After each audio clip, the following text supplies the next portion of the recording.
Welcome back, Chapter 17. That's what he told you? Kathy asked. That he planned to get you no matter what he had to do? He didn't tell me then what he was thinking, but he did on our honeymoon. You mean recently? Yes, Olivia said, very recently. Elise and Kathy were silent as they thought about what they were hearing. All that Olivia was telling them happened long ago. Even if they hadn't been told of their love now, it was easy to see where the young couple was headed. Yet, they had spent their lives apart. When did you turn your friendship to passion? Elise asked. Some moonlight night?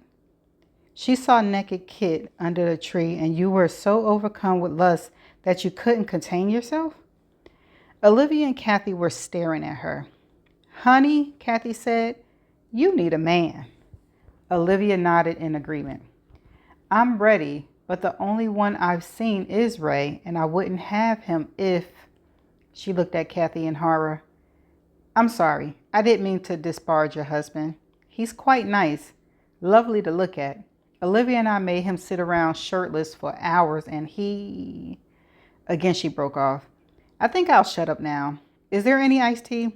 I've had more than enough wine. Kathy looked at Elise for a moment longer, then back at Olivia, who was filling the glass for Elise. How long did your sweet, innocent friendship last? Wait a minute, Elise said. I want to know about the children. You told us that Ace grew up to be a doctor, but what happened to Letty? Please tell me those kids grew up to marry each other. No, they didn't, Olivia said. When the kids were about 10, Bill got a job in California and they quit spending summers at Tatwell. Letty married a man she met in college. You know the actor Tate Landers? Sure, who doesn't? Kathy said. He's almost as beautiful as Alejandro. Not quite, but close. He's Letty's son. She paused. And he recently married one of Ace's daughter. That's good, Kathy said. Really great. Does that mean Tate comes from Tatwell? Tate is short for Tatum, and both names came from Taddington. His sister's name is Nina. Olivia paused for a moment. Tate bought the plantation in memory of his mother. In memory?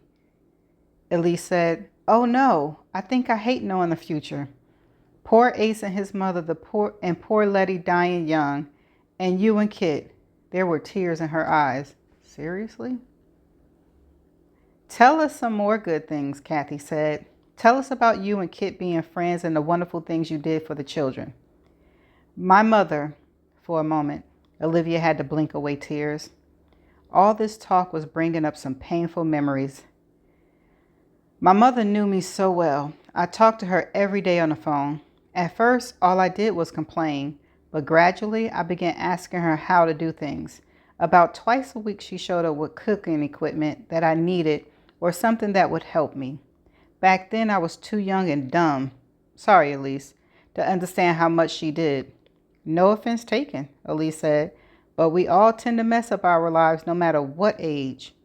Ouch, I know that's right. Olivia said, making them laugh. Mom foresaw that 2 old Southern men and 2 little kids were going to get sick of elegant French cuisine. Before they did, she handed me a shoebox. Inside were big index cards with receipts for meatloaf, beef stew, chicken and dumplings, fish with hush puppies, etc.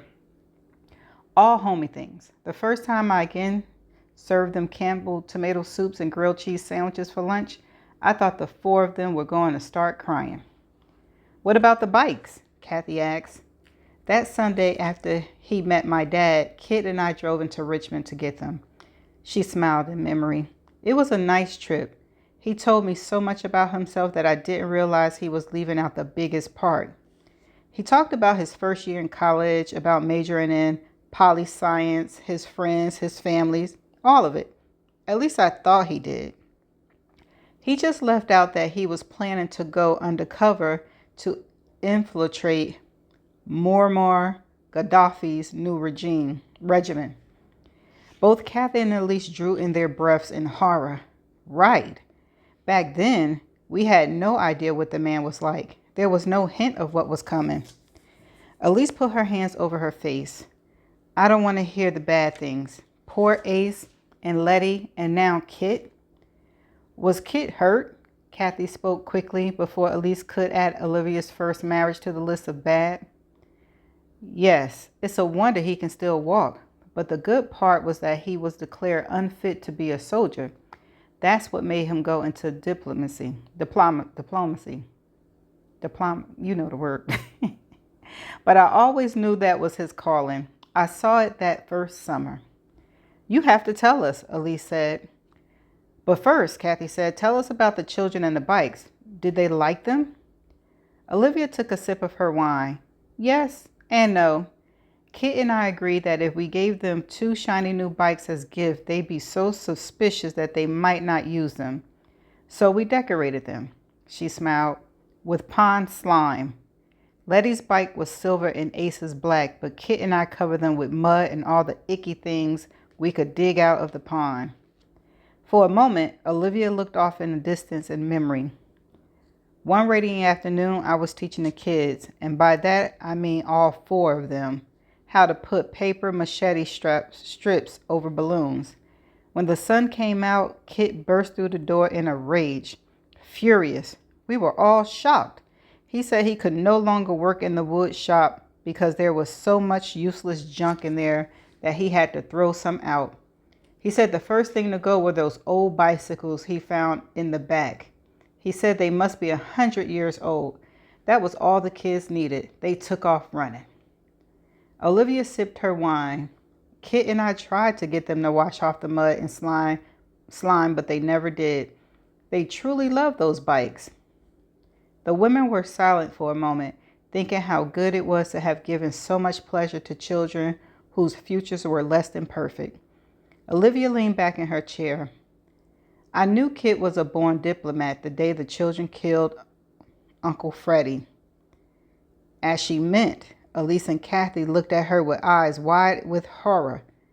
Everyone was in hysterics. You see, Kit had been giving the children swimming lessons, but they were forbidden to get in the pond without adult supervision. And Uncle Freddie was an adult, Kathy was frowning, not sure she wanted to hear this story if it had a tragic ending. Olivia nodded. That's exactly what I said then. And that's the end of chapter 17. Okay. They want to know about Olivia's story. So we're going to be getting into Olivia's story again. No, just joking. Chapter 18 is going to be a long one. So I'm going to see you in the next chapter. Bye for now.